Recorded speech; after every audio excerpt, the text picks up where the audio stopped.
بہت فکر کی آپ نے، بہت کچھ سوچا، تراویحیں بھی پڑھی، نمازیں بھی پڑھی، لیکن ایمان اسی کو کہا جاتا ہے ایک طرف اللہ سے بے مثال امید باندھ کر بیٹھو اور دوسری طرف اللہ کے جار و جلال سے خوف اور دہشت میں رہو۔ یہی ایمان ہے۔ ایمان کی کیفیت اسی میں ہے کہ ایک طرف اللہ سے امید باندھو کہ اللہ میری نماز کو قبول کر لیں گے، میری تراویح قبول فرما لیں گے، میرے روزے قبول فرما لیں گے، اور دوسری طرف اللہ تعالیٰ سے خوف اور وحشت کا بھی بے مثال عالم ہونا چاہیے۔ یہ نہیں کہ طاقت کے نشے میں سب کچھ بھول گئے اور پیسوں کے نشے میں سب کو بھلا دیا۔ آپ کو معلوم نہیں ہے جب 633 عیسوی کا وقت تھا، جون جولائی کا مہینہ چل رہا تھا،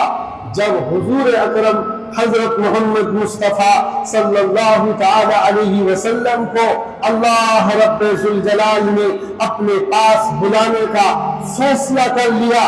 جبریل کے ساتھ اسرائیل علیہ السلام کو حضور کے دروازے پر دستک دینے کا آرڈر ہو گیا اور حضور سے اجازت لی جانے کی ترتیب بنا دی گئی۔ اسرائیل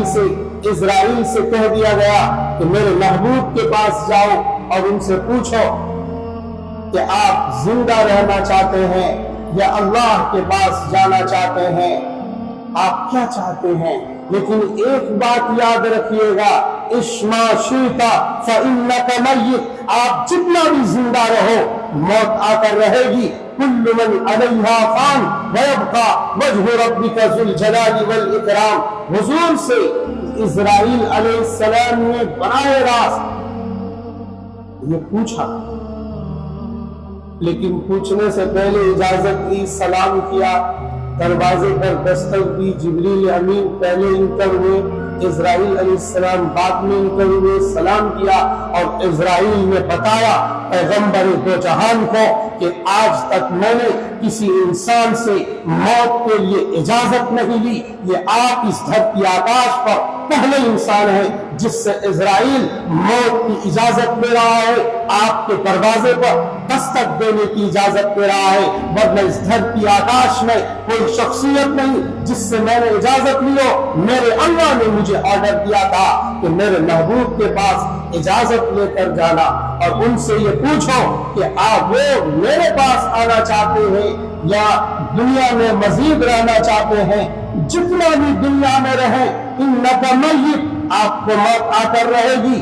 تو حضور پاک علیہ السلام نے اسرائیل کو دیکھنے کے بعد جبریل کی طرف حضور نے نظر پھیرا، جبریل نے بتایا کہ یا رسول اللہ، اللہ آپ کی ملاقات چاہتا ہے۔ تو پھر حضور پاک صلی اللہ تعالی علیہ وسلم نے جبریل کو اجازت دے دی اور یہ کہا کہ اگر ایسی بات ہے تو پہلے اللہ کے پاس جاؤ اور یہ پوچھو کہ میری امت کا کیا ہوگا۔ یہ نہیں پوچھا کہ میری بیٹی فاطمہ کا کیا ہوگا، یہ نہیں کہا ام حبیبہ کا کیا ہوگا، یہ نہیں کہا میری پہلی خاتون خدیجۃ الکبریٰ کا کیا ہوگا، میری اور خاتون عائشہ کا کیا ہوگا، زینب بنت جہش کا کیا ہوگا، میری اور دوسری ازواج مطہرات کا کیا ہوگا۔ یہ نہیں کہا کہ علی حیدر کرار کا کیا ہوگا، یہ نہیں کہا کہ اللہ سے پوچھ کر آؤ میرے نواسے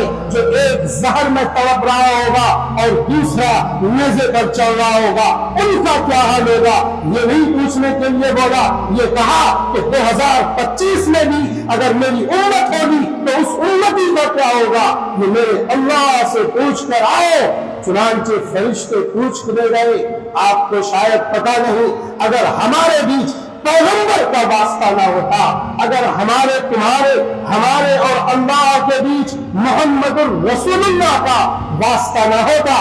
بیچ میں یہ کڑی نہ جڑتی سرکار دو جہان کا حضرت محمد مصطفیٰ صلی اللہ علیہ وسلم کا، تو آپ کو شاید پتہ نہیں ہے کہ مچھلی پکڑنے کے نتیجے میں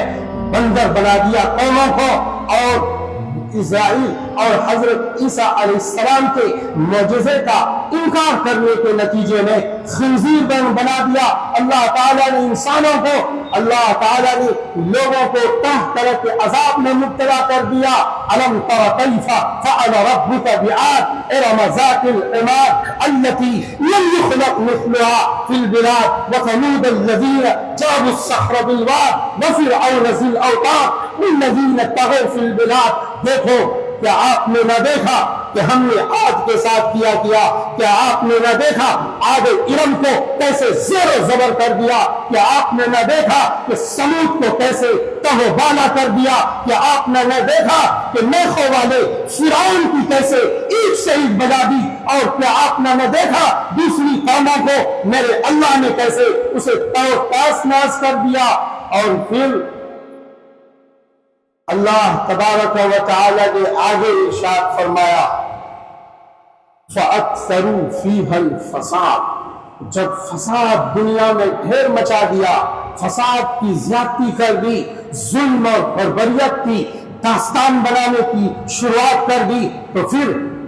اللہ تبارک و تعالی نے فَصَبَّ عَلَيْهِمْ رَبُّكَ سَوْطَ عَذَابٍ، اللہ نے عذاب کا کوڑا ان پر برسایا اور عذاب ان پر نازل کیا۔ جب انہوں نے فساد مچانا، ظلم اور زیادتی بڑھا دی، گناہوں کا پیمانہ لبریز کر دیا،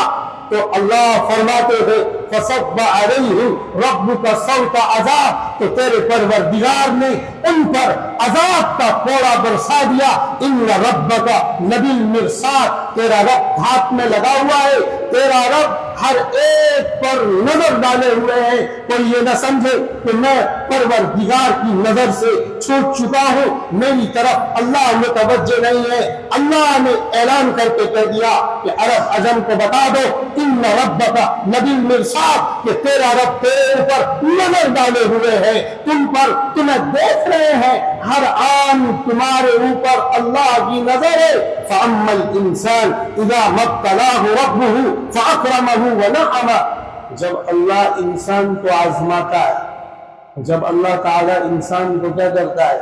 آزماتا ہے، تو آزمانے کے بعد دو باتیں ہوتی ہیں، یا تو اسے عزت دے دیتے ہیں، اکرام کر لیتے ہیں، نعمتیں دے دیتے ہیں،